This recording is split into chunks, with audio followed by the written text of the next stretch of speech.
करेंगे वो है र और ड़ के उर्दू ज़बान में ड़ से शुरू होने वाला कोई लफ्ज़ नहीं है। कोई लफ्ज़ भी ड़ से शुरू नहीं होता है। लफ्ज़ के बीच में आता है, जैसे पहाड़, पहाड़ी, रोड़ा, इस किस्म के जितने वर्ड्स हैं उसमें ड़ की साउंड बीच में ज़रूर आती है, लेकिन शुरू ड़ से कुछ नहीं होता है। जब उर्दू में आप लोग जैसे देख रहे हैं लिखा हुआ, जो सबसे नीचे वाला उर्दू का लेटर है, लास्ट टू को देखें अगर, तो पहला वाला र है, दूसरा वाला ड़ है, तो उसके ऊपर एक छोटा सा यूं एक मार्क सा बना हुआ है, तो उससे हमें पता चलता है कि ये ड़ है। ठीक है, र से तो यकीनन बहुत सारे लफ्ज शुरू होते हैं, लेकिन ड़ से नहीं शुरू होता कोई। छोटी सी तो ये लगी हुई है, बिल्कुल सही कहा आपने, बिल्कुल सही, थैंक यू। ड़, पहाड़, रोड़ा, कीड़े, वो सारी चीजें जो है वो लफ्ज ड़ वाले वर्ड्स हैं। र से बहुत सारे लफ्ज शुरू होते हैं, रोना, रात, रेलगाड़ी। अब रेल और गाड़ी में भी र और ड़ दोनों आ गए हैं। ठीक है, फिर मुख्तसर अगर मैं बात करूं, बहुत लंबे पे ना जाएं, तो आप लोगों को फिर वही के रोटी, र से रोटी, इस किस्म की चीजें आप लोग दिन भर घर में सुनते रहें, कोशिश करें अपने पेरेंट्स से, अपनी फैमिली से उर्दू में बात करें, तो वो वर्ड्स आपको जहन में आते रहेंगे। अब आप अगर ये कॉन्शियस माइंड में रखेंगी ना कि मुझे र और ड़ के लफ्ज पिक करने हैं, मुझे र और ड़ के लफ्ज ढूंढने हैं, तो आपको खुद ब खुद ये वर्ड्स स्ट्राइक करना शुरू हो जाएंगे। किसी से बात करने के दौरान आपको एकदम से ख्याल आएगा, हाँ ये लफ्ज र से बोला इन्होंने। हरे रंग का कपड़ा, कपड़ा, उसमें भी ड़ आ गया। इसको हम रोमन में कैसे लिखेंगे, क्योंकि रोमन कोई लैंग्वेज इटसेल्फ नहीं है, कुछ रूल्स इसके नहीं है, हर एक अपने अंदाज से अपने तरीके से लिखता है। तो कहीं पे ड़ के वर्ड्स आपको आर से लिखे हुए भी नजर आते हैं और कहीं पे ड से भी नजर आते हैं। जब आप रोमन में कोई वर्ड लिखा हुआ देखें अगर, तो उसमें बहुत सी दफा ये होता है कि ड का लफ्ज, डी का लेटर जो है वो ड़ से भी साउंड कर रहा होता है। इसीलिए मैं जब ये सारी रुबाई या किताब के सामने पढ़ती हूँ, तो मैं कोशिश ये करती हूँ कि वो सारे वर्ड्स आपको बार बार खुद भी पढ़ के सुनाऊं और आप लोगों से भी रिपीट करवाऊं, ताकि आपको एग्जैक्ट पता चल जाए कि यहाँ पे ड़ लिखा है तो वो ड से लिखा है, ड़ पढ़ा जाएगा या द पढ़ा जाएगा या ड पढ़ा जाएगा। र ड़ इनकी डिफरेंस आपको पता होनी चाहिए। जो दूसरी हम लेटर साउंड करेंगे वो द और ड है। इसके लिए भी आपको प्रैक्टिस करनी होगी। आप लोग, आई होप आपने बना लिया होगा, अगर नहीं बनाया तो अपने पास एक नोटबुक बनाएं ताकि आपको उन लेटर्स का अंदाजा हो। और जब आपको कहीं पे कोई पढ़ना हो ना, कोई भी सोज, मरसिया, सलाम, कता, मनाजात, मनकबत, कोई भी चीज, तो उसको आप खुद अपने अंदाज से अपनी डायरी में, अपने नोटबुक में लिखेंगे, तो जिस पे आप ज्यादा कंफर्टेबल हैं। ठीक है, ड़ है तो आप उसको किस तरह, चाहे आप आर लिख के ही उसके ऊपर निशान डाल लें, ताकि आपको आपके कॉन्शियस माइंड में ये याद रहे कि यहां अगर मैंने ये निशान डाला है तो ये ड़ बनेगा। ये आपके अपने रूल्स आप खुद बना सकती हैं। इसी तरह से द और ड। अब प्रॉब्लम ये है कि द उर्दू में जब लिखा जाएगा तो वो दाल की साउंड होती है। रे के ऊपर छोटी सी तोय पड़ी हुई होती है, तो उसके ऊपर दाल की शेप बना के छोटी सी तोय डाल देते हैं, तो हमें पता है कि हमें इसको ड से बोलना है। जी, ये आ गए हमारे पास द और ड के वर्ड्स भी आ गए माशाल्लाह। तो ड जो आएगा वो डी से आएगा और द जो आएगा वो भी डी से आएगा जब रोमन में लिखा जाएगा। तो इसको भी आपको सिर्फ वर्बल प्रैक्टिस और अपने कॉन्शियस मार्क्स की जरूरत है कि आपने अगर इसको अपनी डायरी में लिखा है, अपनी हैंड राइटिंग में लिखा है, अपने रूल्स के हिसाब से, तो आपको प्रैक्टिस से ये पता होना चाहिए कि यहाँ पे इस लफ्ज में कहाँ र, और जैसे हमने को सबसे पहली वाली पढ़ी थी तो उसमें वर्ड था ड्योढ़ी, ठीक है।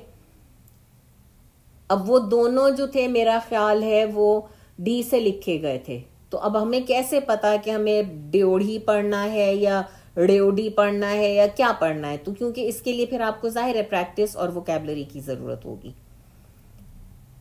र, ड़, द, ड ये थोड़े से ट्रिकी वर्ड्स हैं, लेटर्स हैं, बहुत ट्रिकी साउंड्स हैं। इसके लिए बहुत प्रैक्टिस की ज़रूरत है कि आपको वोकैबुलरी आपकी उतनी, अब जैसे हमने आज जो होमवर्क माशाल्लाह आप सबने बहुत अच्छा किया, लेकिन उससे आप लोगों ने ये नोट किया कि आपकी वोकैबुलरी बढ़ी है। नान खताई कितना डिफरेंट वर्ड्स है, या कज़ा, चलो हम नमाज के लिए तो बहुत सुनते रहते हैं, नमाज पढ़ लो कज़ा ना हो जाए, या और इस किस्म के जो वर्ड्स आज आप सबने बताए, तो जिनको नहीं पता थे उनके पास एक वोकैबुलरी में एडिशन हुआ। मैंने पता है बहुत पहले कहीं पे ये पढ़ा था कि आपके पास अगर आप चाहते ना कि कोई चीज आपके पास बढ़ती रहे तो रीडिंग बेस्ट है, क्योंकि वोकैबुलरी बढ़ते रहना जो है ना वो आपके पास बड़ी जबरदस्त ट्रेजर है, चाहे वो किसी भी लेटर, किसी भी लैंग्वेज का हो, किसी भी डायलेक्ट का हो, लेकिन वोकैबुलरी आपके पास आनी बहुत जरूरी होती है। तो जब आप एक दूसरे के होमवर्क सुन रहे थे तो आप लोगों ने नए वर्ड्स भी सीखे होंगे, और अगर नहीं सीखे हैं तो इस क्लास के थ्रू यकीनन हम ये प्रैक्टिस करेंगे कि आपको नए नए वर्ड्स पता चलते रहें, ठीक है। बस कोशिश अब आपको ये करनी है कि आपको अपने रोमन रूल्स बनाने हैं ताकि आपको खुद पता चले कि आपको कहाँ द पढ़ना है, कहाँ ड पढ़ना है, कहाँ र पढ़ना है, कहाँ ड़ पढ़ना है। र जो है उसकी एक और चीज आप याद रखें इस साउंड को, कि र जो है वो ह के साथ कभी कंबाइन नहीं होता। जैसे द को हम ह की आवाज के साथ मिलाते हैं ना तो वो ध बन जाता है। कपड़े धोए, बर्तन धोए, हाथ धो के आओ, तो वो द और ह मिल जाती है। र और ह कभी नहीं मिलेगी, रह वाली कोई वर्ड नहीं मिलेगा आपको। रिहा होना, कर रहा है, वो दो अलग अलग साउंड्स हैं, लेकिन र ह से नहीं मिलेगी। लेकिन ड ढ बन जाएगा ह के साथ मिलके, ड़ ह के साथ मिलके ढ़ बन सकता है शायद, पढ़ा, हालांकि वो भी अलग साउंड में आएंगे, बट पढ़ा और पढ़ा दो डिफरेंट वर्ड्स बन जाएंगे। ढोल कहते हैं ना, ढोल बजता है कहीं पे। ढ ढा दिया, बहुत जुल्म ढाए गए। ढाना कहते हैं, ढाने का मतलब होता है कोई चीज गिराना, कोई चीज फेंकना, तो ढा दिया। वो सारी चीजें, वो सारे वर्ड्स जो ह के साथ मिलके बनते हैं वो एक अलग होते हैं, और जो ड, जो सिर्फ र है जो ह के साथ नहीं मिल सकता है। द ध बन जाएगा, ड ढ बन जाएगा, र ह से नहीं मिलेगा। ड़ जो है वो ह से मिलेगा भी तो वो अलग के साथ ही मिलेगा, चूंकि ड़ इटसेल्फ शुरू नहीं करता है कोई लफ्ज, तो इस वजह से ये मिलना जरा मुश्किल होता है, ठीक है। अब होमवर्क की हम बात करते हैं। जैसे हमने लास्ट वीक अपना होमवर्क का ख ख क पे किया था, इसी तरह आज आपका होमवर्क होगा, आपको वर्ड्स ढूंढने हैं र से और एक जुमला सोचना है। आपको वर्ड्स ढूंढने हैं ड़ से, जरूरी ज़ाहिर है ड़ से कोई वर्ड शुरू नहीं होता, लेकिन ऐसे वर्ड जिसके बीच में आता हो। ड़ से और कोई वर्ड सोचने हैं, फिर द से, ध से। लफ्ज दोनों अलग अलग कोशिश करें कि सोच लें, ठीक है। दरवाजा द का होगा, धोना ध का होगा। फिर आपको लफ्ज सोचने हैं ड से, ड डाल दो, मैंने पौधों में पानी डाल दिया। और ढ से, ढ से अब आप खुद सोचें, ढ मैंने ढोल, ढाना, ये आपको बता दिया। हो सकता है बहुत सारे वर्ड्स ना भी मिले, लेकिन जब आप कहीं बातें कर रहे हों, किसी की बातें सुन रहे हों, तो आपको यकीनन कोई ना कोई लफ्ज ऐसा आपके कानों से जरूर गुजरेगा कि आपको वो यहाँ पे स्ट्राइक करेगा, ठीक है। तो ड और ढ हम ये होमवर्क ग्रुप पे भी भेजेंगे। Please please please please group जरूर देखा करें। हमें पता चल जाता है कि किस किस ने मैसेज पढ़ा है। आप लोगों को सबके पास व्हाट्सएप है, आपको मालूम है कि जब कोई मैसेज आप भेजती हैं किसी ग्रुप में तो आप बड़ी इजीली ये बात फिगर आउट कर सकती हैं कि किस किस ने आपका मैसेज पढ़ा है।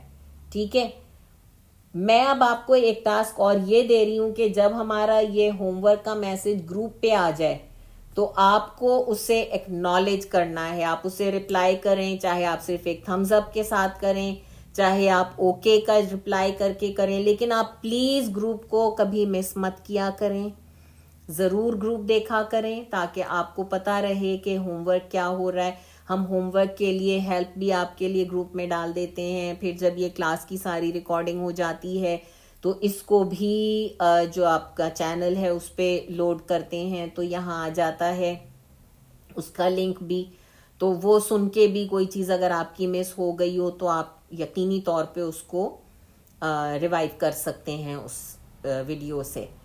तो प्लीज अगेन ग्रुप जरूर देखा करें। आप सबके पास सब इस ग्रुप में एडेड हैं। अगर कोई भी ऐसा है जो आपका ख्याल है कि ये MAU20 रोमन के ग्रुप में एडेड नहीं है तो बता दें, हम आपको ऐड कर देंगे। और उसको प्लीज एक्नॉलेज जरूर करिएगा। ठीक है, आप लोगों को होमवर्क समझ में आ गया है आज का। एक तो जो हमने आखिरी रुबाई आज पढ़ी थी उसको पढ़ने की आपको प्रैक्टिस करनी है, और दूसरे ये जो लेटर साउंड्स थी र, ड़, द, ध, ड, ढ, इनकी आपको अल्फाज ढूंढने हैं और उनके मीनिंग बताने। जी सना कुछ कह रही हैं आप, या आपने जस्ट थम्स अप दिया है कि या आपको बात समझ में आ गई है? जी मुझे बात समझ में आ गई। Very good very good very good. अच्छा बस अब हम मीटिंग बंद करने से पहले एक आखिरी काम और करें। आखिरी काम हम इस मीटिंग बंद करने से पहले ये करेंगे कि जो लेटर साउंड्स आज हमने प्रैक्टिस की हैं, कौन बहादुर बच्चा है जो सबसे पहले उन लेटर साउंड्स को मुझे बता सकता है? मैं एक दफा रिपीट कर देती हूं। र, ड़, द, ध, ड, ढ। जी ईमान, हाथ आ गया ईमान का। जो आज जी अभी जो लेटर्स हमने किए हैं रिपीट कर लें आप बेशक मेरे साथ। र, ड़, र, ड़, ड़, ड़, ड़। र, हाँ कोशिश करें कि ड़ को क्लियर कहा करें। र, द, द, ध द, विद ह साउंड। हाँ ध, द, ड, ड, ढ, ड, ह के साथ ढ।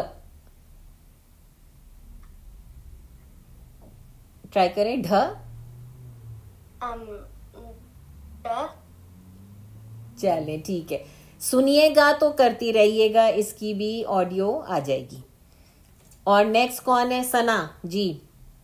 र, र, र, वाइब्रेशन के साथ जी। अब आएगा ड़, ड़ झटके वाला। हाँ द, द, ध, ध, ड, ड, ढ। ढ। वेरी गुड माशाल्लाह। और कौन आ रहा है नेक्स्ट? जी मैं। जरूर। र, र, ड़, ड़, द, द, ध, ध, ड, द, ढ। ध। वेरी गुड माशाल्लाह माशाल्लाह। और अब किसकी बारी आ रही है? कौन नेक्स्ट आ रहा है?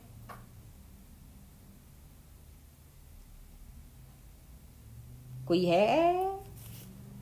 ए भाई कोई है? मेरे ख्याल में और अब कोई भी नहीं रह गया है। गुड़िया आप करेंगी? आप तो मुझे पता है यकीनन करेंगी। जी बिस्मिल्लाह। र, ड़, द, ध, ध। ड ड ढ। ध हाँ, अच्छा, जो आंटी ने अभी यहाँ पे स्लाइड शेयर की है, मैं उसके जो वर्ड्स उसमें लिखे हुए हैं, जिनको उर्दू पढ़नी नहीं आती है, मैं पढ़ देती हूँ। ये र के वर्ड्स हैं, रोटी, रोजाना, रोना, रबर। हालांकि रबर इंग्लिश का लफ्ज है, लेकिन चलें कोई बात नहीं, उर्दू में भी बोला जाता है। अच्छा, फिर एक आता है ड़ के वर्ड्स, रोड़ा, कीड़े, कपड़े। फिर अगला जो है उसमें र और ड़ दोनों आ गया है। रेवड़ी, रेवड़ी खाने की चीज होती है, बहुत मजे की, आप लोगों को यकीनन पसंद होगी। अगर नहीं पसंद है तो जरा ढूंढ के खाइएगा, बहुत मजेदार होती है रेवड़ी। ये मैंने खाई। हाँ, देखा, मजेदार होती है ना रेवड़ी। फिर है देवड़ी, फिर है दाढ़ी, दाढ़ी, बियर्ड। इसमें भी द और ड़ एक साथ आ गए। और आगे द के जो लफ्ज हैं उसमें, मेरी स्क्रीन को कुछ हो गया, एक सेकेंड, क्या हुआ, शेयर हुआ? नहीं, शेयर हुई भी है, लेकिन वो पेज पता नहीं क्यों ऊपर नहीं जा रहा। इसको थोड़ा सा अगर जूम कर सकें, दाल वाले वर्ड्स नीचे के। हो गया? हाँ हाँ, अब हो गया। द, दाल, दरवाजा, दरिया, दरी। जैसे छोटे से जो रग्स होते हैं पाकिस्तान में, उनको दरिया कहते हैं।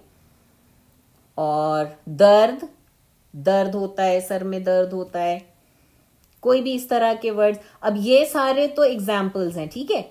आप लोगों ने लेटर साउंड्स को प्रैक्टिस कर लिया है, या आपके सामने एग्जाम्पल्स भी आ गई हैं।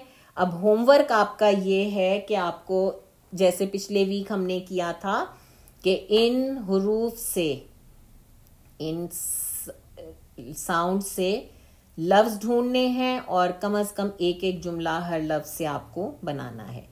आप में से जो लोग नोटबुक बना के ये काम कर रहे हैं वो बहुत अमेजिंग है, फुल क्लैप्स फॉर यू। और अगर आपने अभी तक नहीं बनाई है तो कोशिश करें कि आप बना लें, ताकि आपके सारे होमवर्क, सारे नोट्स एक ही जगह रहें, और कभी कभी कोई कंफ्यूजन हो तो आप उसको वहां से चेक कर सकते हैं। वैसे तो इनकी ज़ाहिर सारी वीडियोस भी चैनल पे हैं। बहुत दिल खुश हुआ, आप लोगों ने इतने अच्छी तरीके से होमवर्क किए। मैंने ग्रुप पे शेयर भी कर दिया शफिया। अच्छा, ठीक है, थैंक यू। ये वाला पेज भी शेयर कर दिया, रे और रे वाला। ओके, चलें, ठीक है। और आप लोगों के लिए स्टार भी आज मैं भेज रही हूँ। माशाल्लाह, अल्लाह आपको सलामत रखे, और इसी तरह मेहनत करते रहें। और मुझे भी बहुत मज़ा आता है आप लोगों को पढ़ाने में, आपसे बात करने में। और जब आप इतना अच्छा होमवर्क करके आते हैं तो यकीन माने कि दिल बढ़ जाता है, बहुत खुशी होती है। ठीक है बेटा, चलें, इंशाल्लाह आप लोगों से अगले हफ्ते मुलाकात होगी। माशाल्लाह, अच्छा हमारा टाइम आज भी क्लास का हो गया। अब आप लोग खुदा हाफिज, हम सबका खुदा हाफिज। आप लोग अब ग्रुप ये मीटिंग लीव कर सकते हैं। खुदा हाफिज। हम वापस इसकी तरफ आते हैं। मैंने आपको भी कहा था कि मैं इस रुबाई को थोड़ा सा एक्सप्लेन करूंगी, ताकि आपको समझ में आ जाए कि ये क्या मतलब है। दुआए ज़हरा की ताबीर है अज़ादारी। ताबीर क्या होता है, किसी को पता है? ताबीर क्या चीज होती है? हम लोग कभी ऐसा होता है ना कि कोई ड्रीम आप देखते हैं, कोई ख्वाब आपको नजर आता है सोते में, तो आप कहते हैं कि इसका क्या मतलब है, क्या इंटरप्रिटेशन हो सकती है, ये किस चीज की तरफ इशारा है। बहुत सी दफा हम भूल जाते हैं, बहुत सी दफा हमें वो याद रह जाती है चीज कि अरे मैंने ख्वाब में अपने आप को आम खाते देखा था, या इस किस्म की कोई चीज हो जाती है। तो कोई ना कोई मीनिंग बाज दफा होता है। तो ताबीर का मतलब होता है कि कोई चीज जो कि आपने कभी सोची हो, कभी दुआ की हो, कभी ख्वाब देखा हो, वो it comes true to you, वो करेक्ट होके सामने आ जाना, या आपको उसका मतलब समझ में आ जाना, उसका मीनिंग समझ में आ जाना कि आपने ऐसा क्यों देखा था। दुआए ज़हरा की ताबीर है अज़ादारी। दुआए ज़हरा इसलिए कहा गया कि बीबी फातिमा ज़हरा सल्लल्लाहु अलैहा ने ये दुआ की थी कि अज़ादारी कायम हो। क्यों दुआ की थी कि मुख्तसर बिल्कुल मैं आपको बताती हूँ कि जब इमाम हुसैन अलैहिस्सलाम पैदा हुए थे तो रसूल अल्लाह सल्लल्लाहु अलैहि वसल्लम तशरीफ़ लाए, और जब उन्होंने इस न्यूबॉर्न बेबी को गोद में उठाया तो उनको रोना आ गया, वो रोने लगे। तो बीबी ने पूछा कि आप क्यों रो रहे हैं, तो रसूल अल्लाह ने बीबी को पूरा वाक़या बताया कि जब ये बच्चा बड़ा होगा तो इस तरह से इसके ऊपर बहुत मुसीबतें आएंगी और इसका सारा घर लुट जाएगा और इसके बच्चे भी शहीद हो जाएंगे और ये खुद भी शहीद हो जाएगा। तो बीबी ने पूछा कि क्या हम में से कोई नहीं होगा? रसूल अल्लाह ने कहा नहीं, कोई नहीं होगा, ये तन्हा रह जाएगा। तो बीबी ने कहा कि कोई हो जो मेरे बच्चे के लिए रोए, जो मेरे बच्चे के इस इतने बड़ी कुर्बानी जो वो देगा उस पैगाम को आगे बढ़ाए। तो बीबी ने उस वक्त ये दुआ की थी। और हम लोग जो कहते हैं ना अपने आप को कि हम शिया हैं और हम इमाम हुसैन के मानने वाले हैं और हम इमाम हुसैन को रोते हैं, उनका गम मनाते हैं, वो इसलिए कि बीबी ने उस वक्त ये दुआ मांगी थी कि कोई कौम ऐसी हो जो मेरे बच्चे के लिए रोए और फिर मैं उससे दुआएं दूंगी। तो दुआए ज़हरा की ताबीर, यानी आज जो ये अज़ादारी हो रही है, जो मजलिसें हो रही हैं, आपको पता होगा ना कि मजलिसें वगैरह करने मौला के गम को अज़ादारी कहते हैं। तो आज जो ये अज़ादारी हो रही है, जो मजलिसें हो रही हैं, ये बीबी की दुआओं का नतीजा है। जो बीबी ने उस दिन दुआ की थी वो दुआ कबूल हो के आज हमें वो प्रैक्टिकली दुनिया में नजर आ रहा है। और माशाल्लाह सारी दुनिया में हर जगह हर मुल्क में मौला की मजलिसें होती हैं और मौला के अज़ादार हैं और लोग मौला को रोते हैं। तो ये अज़ादारी जो है ये बीबी ज़हरा की दुआ थी जिसकी कबूलियत है। ठीक है, दूसरी लाइन है बकाए उसवे शब्बीर है अज़ादारी। ये लाइन थोड़ा सा मुश्किल है लेकिन आप थोड़ा सा समझेंगे तो आपको समझ में आ जाएगा। बका कहते हैं किसी चीज को अलाइव होना, किसी चीज को जो कभी खत्म ना होने पाए, जो कभी भी एलिमिनेट ना हो, जो कभी भी दुनिया से निकले नहीं, तो वो बाकी रहने से है। बकाए उसवे शब्बीर, उसवा कहते हैं कि जो एक इंसान अपनी हैबिट से, अपने परफॉर्मेंस से, अपने अमल से किसी काम को आगे बढ़ाए।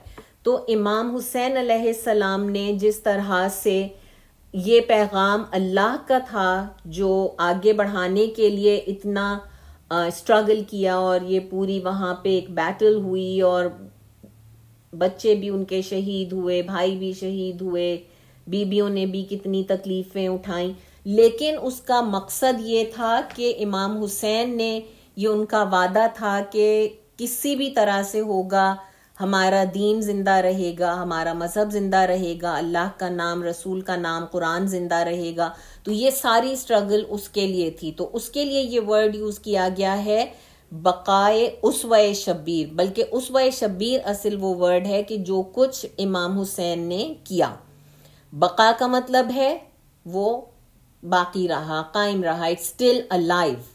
तो अज़ादारी जो है उसकी वजह से इमाम हुसैन अलैहिस्सलाम का जो पूरा स्ट्रगल था या इमाम हुसैन अलैहिस्सलाम का जो पूरा एक मिशन था वो आज भी जारी है। क्यों हम कह रहे हैं कि अज़ादारी? क्योंकि जब हम मजलिस में जाते हैं तो हम मजलिसों ही से तो सुन सुन के हमें ये सारी बातें पता चली हैं। ये सारा कुछ जो वाक़या हुआ था करबला का, ये क्यों हुआ था और उसको हमें आगे कैसे कंटिन्यू करना है। अज़ादारी का एक बहुत बड़ा कंट्रीब्यूशन है इस चीज में कि जो इमाम हुसैन का मिशन था। इस लाइन का बेसिकली ये मतलब है बकाए के ये कायम है, ये जिंदा है। उसवे शब्बीर इमाम हुसैन अलैहिस्सलाम का जो मिशन था, जो उनकी परफॉर्मेंस और उनकी रोल थी इस पूरे वाक़े में, अज़ादारी तो अज़ादारी की वजह से है। कोई यजीद इसे खत्म कर नहीं सकता। इमाम हुसैन का सबसे बड़ा दुश्मन यजीद, वो इमाम से बैत मांगता था, इमाम ने फौरन इनकार कर दिया था कि मेरे जैसा तेरे जैसे की बैत नहीं करेगा, क्योंकि वो अल्लाह के सही रास्ते को फॉलो नहीं करता था। और इमाम का मिशन था कि हम अल्लाह का नाम हमेशा जिंदगी भर सारी दुनिया में कायम रहे। तो कोई भी यजीद, चाहे इवन आज को भी अगर आप देखें मेटाफोरिकली या सिंबॉलिकली, जिसको आप लोग कहते हैं, ये वर्ड इस्तेमाल किया गया है कि आज भी बहुत सी दुनिया में जगह ऐसी हैं जहां पे के शियों के ऊपर जुल्म ढाए जा रहे हैं। मजलिसें होती हैं तो उनको रोकने की कोशिश की जाती है, उनके ऊपर तरह तरह की प्रॉब्लम्स आती हैं। तो लेकिन उस सब के बावजूद कभी भी मजलिस रुकी नहीं है और ना कभी रुक सकती है। कोई यजीद इसे खत्म कर नहीं सकता, चाहे वो यजीद हो जो उस वक्त करबला में था या इराक में था या जो भी आप समझ लें, और या वो आज का कोई यजीद हो, कोई भी जालिम हो ऐसा जो कि कोशिश करे कि मजलिसें रुक जाएं या शिया खत्म हो जाएं, वो नहीं रोक सकता।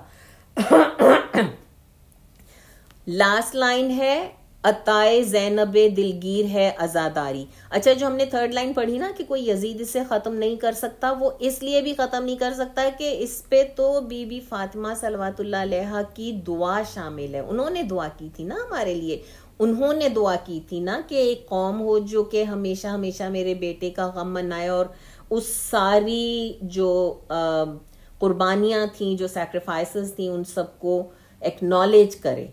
तो वो दुआ जाहिर है बीबी की होगी, तो वो तो दुआ जरूर कबूल होगी, चाहे कोई कुछ भी करता रहे, कोई भी यजीद आ जाए, कोई भी मीन पर्सन आ जाए, ना मजलिसें रुकेंगी ना शिया रुकेंगे। ठीक है। अताए ज़ैनबे दिलगीर है अजादारी, इस लाइन का भी मतलब काफी हद तक यहाँ बाकी जो हमने पढ़ा उससे मिलता जुलता है। ये इसलिए बीबी ज़ैनब का नाम यहाँ पे लिया गया क्योंकि जो दुनिया में सबसे पहली मजलिस हुसैन हुई थी वो बीबी ज़ैनब ने की थी।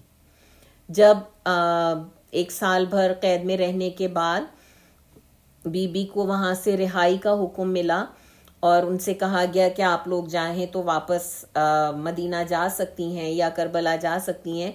तो बीबी ने ये कहा था कि हम पे इतने ज़्यादा जुल्म हुए और हमें रोने भी नहीं दिया गया और हमें किसी ने पुरसा भी नहीं दिया।